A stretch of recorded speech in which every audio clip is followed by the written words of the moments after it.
Today I want to focus on some good news amidst the ongoing challenges we face against our Islamo-Nazi enemies and the immoral stance of the international community that we have been facing in Israel. It's essential to highlight the positive developments that bring us hope and strengthen our resolve for a better future, not just for us here in Israel, but as the shining light for the whole freedom-loving world, emitting from here, our ancestral homeland. First of all, let's talk about an incredible announcement from Speaker of the House Mike Johnson. In a bold statement, Speaker Johnson slammed the International Criminal Court for its outrageous arrest warrants against Prime Minister Netanyahu and its absurd and obscene moral equivalence between the evil Islamo-Nazi Hamas entity and Israel. Also this week, the House will vote to impose sanctions on ICC officials and put the ICC prosecutor Karim Khan back in his place. He does not have jurisdiction over Israel or the United States, and it is outrageous that they're issuing arrest warrants for Prime Minister Netanyahu and Israel's Defense Minister Gallant. The ICC is actually equating Israel and Hamas, even as Hamas still holds Israelis and American hostages. It is just absurd. The House will not tolerate rogue actors who circumvent international law to attack Israel and threaten America. We won't do it.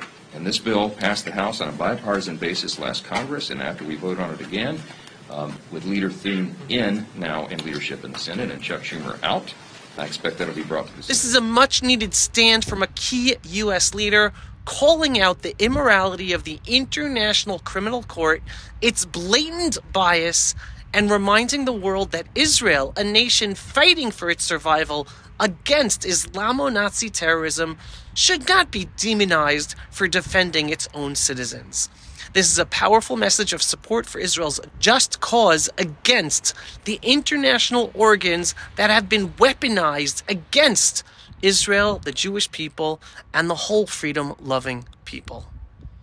Next, President Trump has once again made his stance clear on the issue of our hostages in Gaza. He issued a strong warning once again: if the Hamas does not free our hostages before he takes office on January 20th, then Hamas, Iran, and Qatar will face unprecedented consequences. Trump's message is unmistakable. No more games, no more delays. The safety of innocent people must take precedence, and Hamas must understand there will be no tolerance for their inhumanity. If only Biden could have had an ounce of this leadership. If there's a deal even at all, we've been hearing this now for the better part of. I know. I would say. They better be. Right. I would say that the president is exasperated. I don't want to talk for him, but look, I don't know anyone who delegates better than President Trump. He gives us a lot of authority to speak on his behalf, and he exhorts us to speak emphatically. And emphatically means you better do this, because the alternative. Do you think they're waiting for President Trump to take office? No, I think they heard him loud and clear. Better get done by the inaugural. But when you say all hell will Before be paid, I take office. All hell must be paid if they don't release the You know what that hostages. means, don't you? Well, Do I have to define it for you? Look, all No, I know hell you're not will gonna break out. telegraph If what- those hostages aren't back, I don't want to hurt your negotiation. If they're not back by the time I get into office, all hell will break out in the Middle East. Can you elaborate? And it will not be good for Hamas, and it will not be good, frankly, for anyone. All hell will break out. I don't have to say anymore, but that's what it is. And they should have given them back a long time. They should have never taken them. There should have never been the attack of October 7th. People forget that.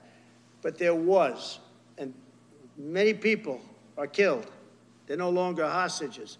I have people from Israel and others calling, begging me to get, we had also people there from the United States, just so you know. They're holding some so-called hostages from the U.S.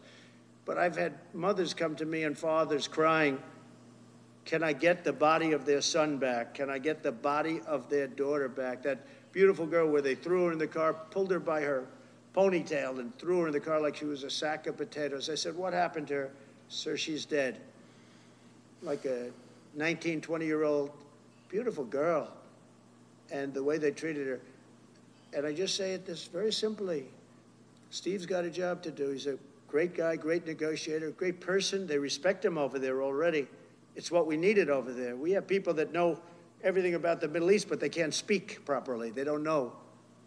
He's a great negotiator. That's what I needed. I could have sent that gentleman right over there, Hussein. He's a great negotiator. There are people, they're rare.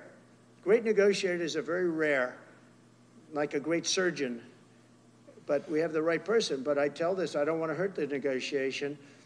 If the deal isn't done before I take office, which is now going to be 2 weeks, all hell will break out in the Middle East. Okay? Thank you, Mr. President. You've done a great job. Thank you. While I would love to see our hostages freed tomorrow, today, I'm almost positive we will only see them freed after Trump allows us to rain hell upon Hamas after Trump takes office on January 20th.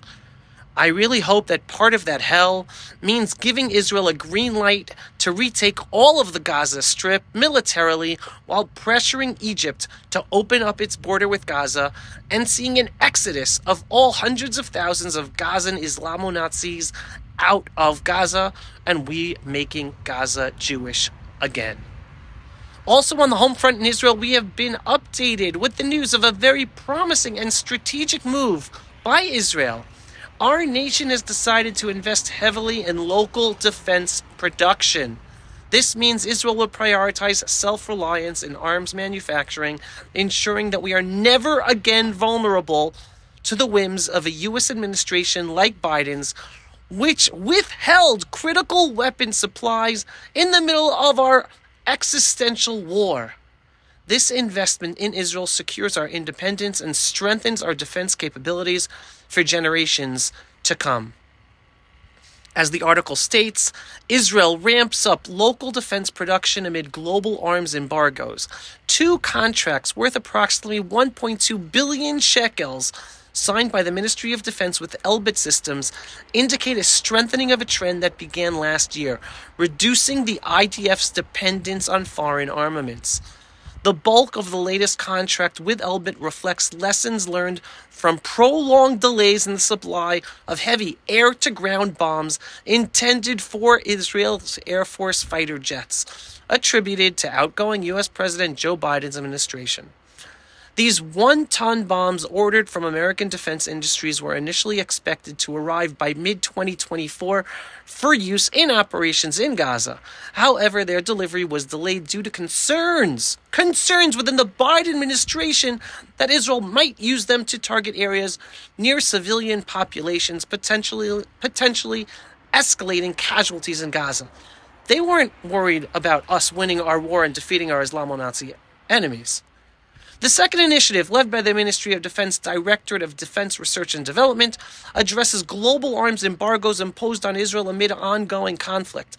Approximately 220 million shekels will be allocated to establish a new, first-of-its-kind factory in southern Israel to produce raw materials essential for weapons manufacturing across Israel's defense industry. This national factory, to be built by Elbit, is intended to eliminate Israel's reliance on importing raw materials critical to defense production. Beyond independence in weapons manufacturing, the move also ensures the availability of explosives and chemical compounds, which are increasingly in high demand globally, driving up prices. This is huge news for Israel. Military independence, armaments independence. Finally, on a global level, there's another piece of good news worth celebrating.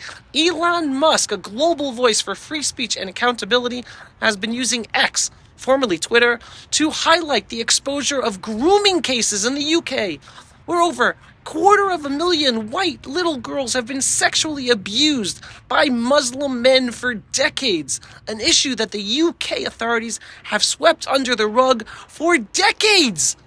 Still today, they're still trying to sweep it under the rug. There appear to have been upwards of 250,000 young white girls raped in this century, very largely by Muslim men. And given these girls are usually raped several times a day for years, so, my lords, what is the government's answer to the Chief Constable of Northumbria, who has just said that there is every likelihood that these grooming gangs are operating in every one of our major cities?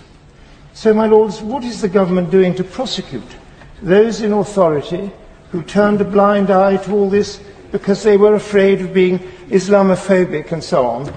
And what is it doing to compensate and help these victims mentally? We hope that Elon Musk's efforts to shine a light on this evil darkness will finally help bring justice to the 250,000 little girls and their families and force accountability from those in Britain who allowed these heinous crimes to go unchecked.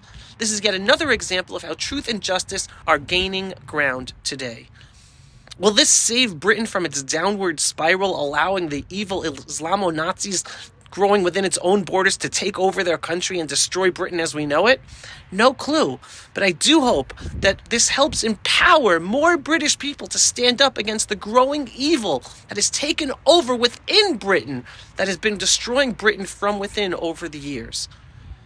As this account rightly points out, Britain, 1, 250,000 young girls were systematically raped by grooming gangs, Muslims.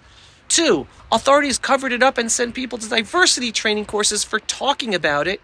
3, police arrested fathers who tried to save their daughters. That's how evil the system became. It covered it up and went after the fathers. 4, media destroyed the lives of people who dared to expose this. 5, Tommy Robinson is currently in solitary confinement. This is the biggest scandal in Britain perhaps ever. Protect the children now. All of these developments remind us that amidst the struggles we are up against here in Israel and around the world, we are witnessing progress, true progress, positive progress. January 20th will be a game changer for the world, and it can't come soon enough. Whether it's fighting for Israel, protecting the innocent, or exposing corruption, the tide is turning in favor of truth and justice and God. So everyone, stand with Israel, stand with the Jewish people, because we are the side of God. We are the side of morality. Those who bless Israel will be blessed. Those who curse Israel will be cursed. Never before has this been made so clear to see for all across the world. As always, everyone, stay proud, stay hopeful, stay strong, and strengthen your faith in the one above. He's got this, and he is counting on us to do our part. Share the truth, share the good news, share the bad news, share the truth. Together we will overcome, but only by sharing the truth. So thank you for listening, and help me continue sharing all the good news that it inspires us all. And it all begins with the Jews being back home in their ancestral homeland. If you are not yet a subscriber to my daily belief-based, politically incorrect, inspiring truth about Israel, the Jewish people, the freedom of the world, what are you waiting for? Go to pulseofisrael.com and click to subscribe. And we are a donor-based organization. We need your help to get our videos seen, as we are heavily censored and shadow banned across all social media platforms. Every once in a while, go to pulseofisrael.com and click on the donate button. Shalom, everyone, and thanks for watching. Pulse of Israel, frontline videos from the Holy Land. Support our work by donating today.